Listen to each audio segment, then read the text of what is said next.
Olá, senhoras, olá, senhores, tudo bem? A gente já se conhece, né? Há um tempo, eu sou Dimas Vilaça, professor de Ciências do EAD Concurso, e a gente está concluindo aí a ementa, ó, quase acabando, aí do seu concurso, né?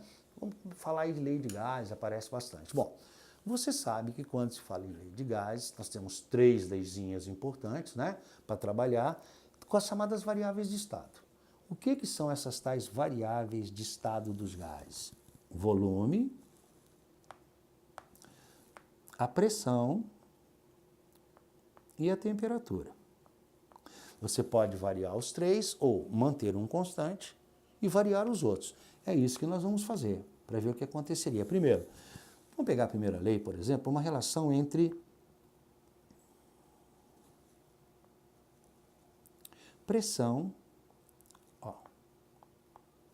e temperatura. Muito bem. Quanto mais eu aumento a pressão, a tendência, mantendo o volume constante, então essa lei é chamada de isovolumétrica ou isocórica. Se eu aumento a temperatura, eu aumento a pressão. Se o volume não está se alterando, ó, volume iso igual panela de pressão. Tá. Como é que isso ficaria graficamente? Observe que se eu tiver uma temperatura baixa, eu vou ter uma pressão baixa. Na medida que eu aumento a temperatura, se o volume é constante, ó, isovolumétrica, volume constante, a tendência é o aumento da temperatura levar a um aumento da pressão. Veja se não, temperatura baixa, aqui, volume baixo. Temperatura aumentou, ó, o volume também. Eu digo que os dois são diretamente proporcionais. Como é que eu equaciono isso? Assim, ó, é a nossa primeira leizinha. Vamos pegar do jeito que tem que ser, né? Então, a pressão 1 sobre a temperatura 1 é igual à pressão 2 sobre a temperatura 2. Tranquilo? Aumentou um, tem que aumentar o outro, né? Então tá jóia. Vamos ver a segunda leizinha, para a gente poder trabalhar com mais tranquilidade. A segunda, nós vamos manter constante, aqui nós mantivemos constante o volume. Vamos manter constante a pressão.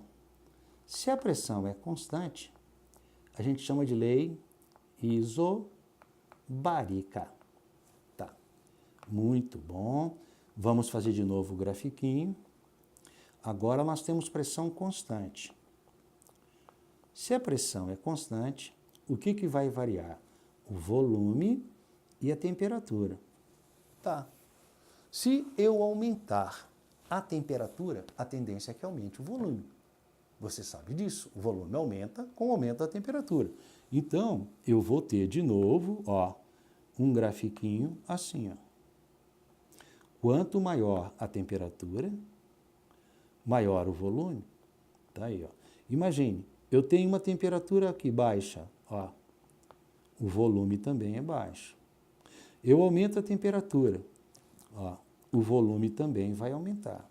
Matematicamente, o que nós teríamos? De novo, ó, que volume 1 sobre temperatura 1, ó, é igual ao volume de 2 sobre a temperatura de 2. E para concluir, para a gente poder começar um pouquinho a trabalhar, vamos ver a terceira variação. Eu já tive volume constante, já tive pressão constante, agora vou manter a temperatura constante. Temperatura constante, nós vamos chamar de lei isotérmica. Vamos fazer o grafiquinho? Ó. Aqui. Então, agora eu tenho volume variando em função da pressão, né? Temperatura constante. É claro que agora você entende que agora a variação vai ser o contrário. Se eu tenho um volume grande, a pressão é baixa. Ó, isso aqui é fácil você entender. A seringa hipodérmica, você aperta o êmbolo, aumentou a pressão, ó. Força sobre área, está diminuindo o volume. Então veja que nesse caso nós temos agora, olha, um volume grande, pressão baixa. Ó. Agora, um volume pequeno, deixa eu botar de outra cor para tu acompanhar, ó. Um volume pequeno, eu tenho agora uma pressão alta, uma pressão grande. Como é que eu expresso isso?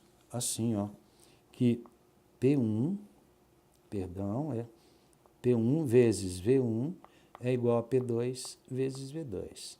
Na prática, a gente nunca, na realidade, utiliza muito essas equações isoladas. A gente costuma utilizá-las numa equação que a gente chama de equação geral dos gases perfeitos, juntando as três. Juntando as três, nós vamos ter a grande equação aqui, que é P1 V1 sobre T1, pressão do estado inicial do gás, vai ser igual a P2 V2 sobre T2. Então, se eu tenho a pressão, o volume e a temperatura de um gás, e eu tenho a pressão e a temperatura de um segundo, eu posso calcular o volume. Então, eu tenho três variáveis de estado. Tá? Então, é isso que eu vou fazer. E outra coisa, uma equação que aparece muito também é a famosa Clapeyron, né? Que é PV igual a nRT. Observe que esse N, quantidade de matéria, o número de mols, é massa sobre o mol. Aí está, tranquilamente. Bom, vamos tentar trabalhar os primeiros exercícios dessa parte, que são exercícios bastante simples, só para a gente poder dar uma praticada. Então, primeira coisa, o estado de um gás perfeito é caracterizado pelas variáveis de estado. Quais são elas? Bom, as variáveis de estado são a pressão, o volume e a temperatura. Quais definições? Bom, a pressão, eu te disse, força sobre área, ou número de colisões contra a parede do recipiente. Temperatura. A temperatura, ela vai expressar o nível de agitação das moléculas. É a quantidade de energia, embora a temperatura não seja energia, mas quantidade de calor é. Então, a temperatura, ela mede a variação da quantidade de calor. Quanto maior a temperatura, maior a energia térmica que o gás tem, maior a velocidade das moléculas. E o volume, que vai depender das outras duas variáveis. Então, pressão, volume e temperatura. Vamos para frente, que é o que nós precisamos agora. Bom, então, aqui.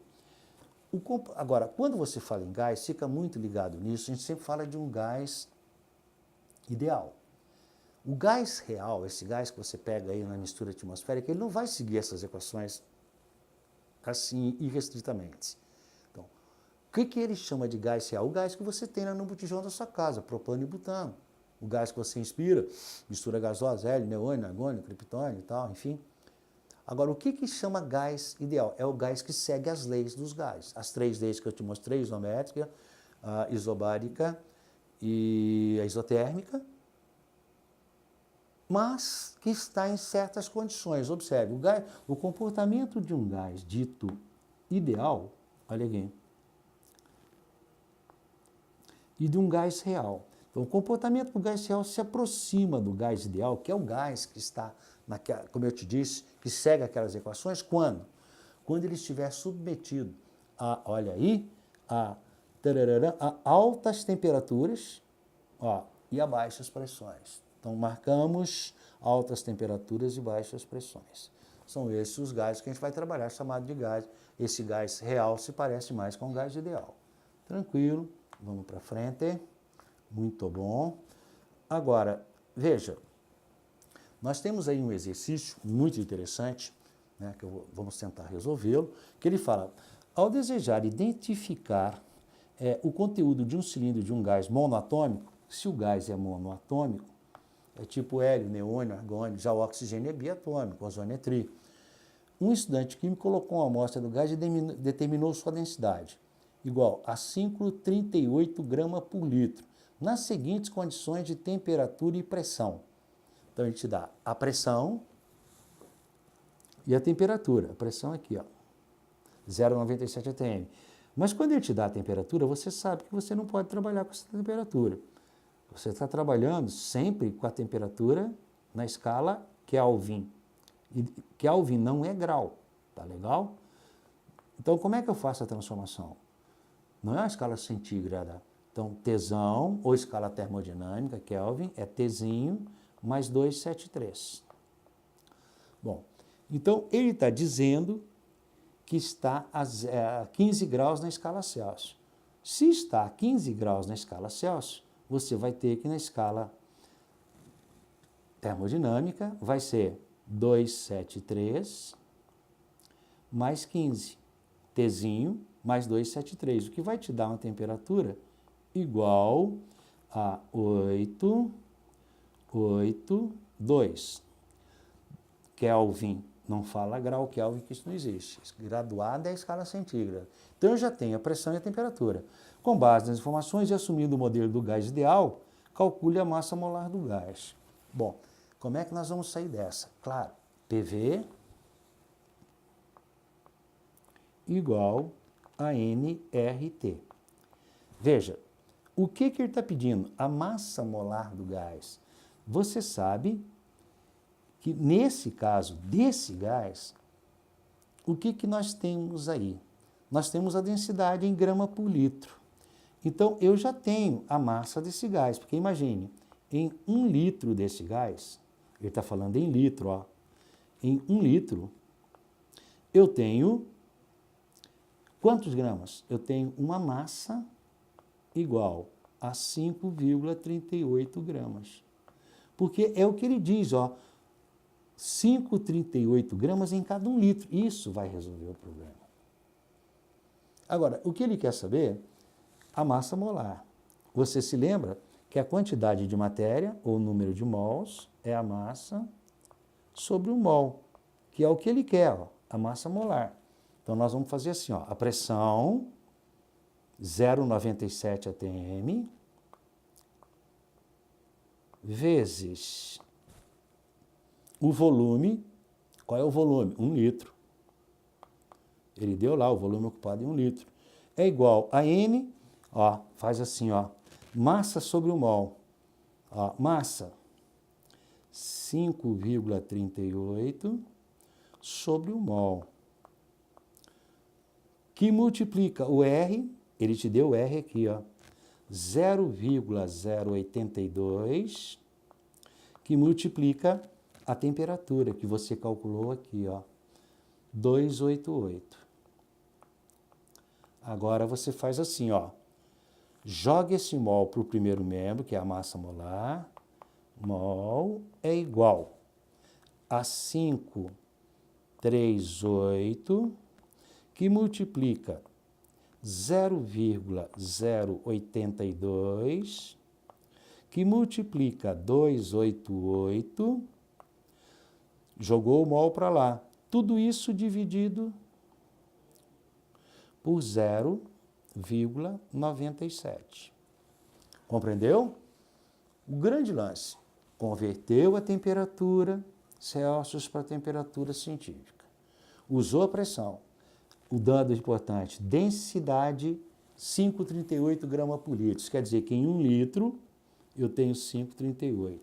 Por isso que eu pude usar aqui, ó, número de mol, ou quantidade de matéria, é a massa sobre o mol. Aqui nesse lugar eu botei a massa em 1 litro. Tá? Chegamos na resposta letra D, 131,05. Eu já fiz as contas, vou dar uma conferida aqui só, para a gente, né? Eu sempre faço antes, essas daí, taranã, deixa eu ver, mas é isso mesmo. Você refaz essas continhas aí em casa, tranquilo? Foi isso mesmo que eu obtive. Eu obtive até 131,04, mas aí está 131,05. Eu acho que é isso daí mesmo. Tranquilo, né? Muito bem. Refaça esse, que esse é bastante interessante.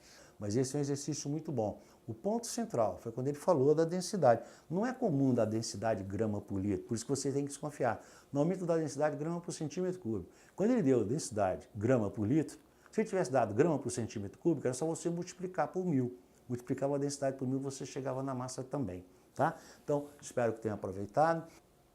Beijo grande e fiquem com Deus.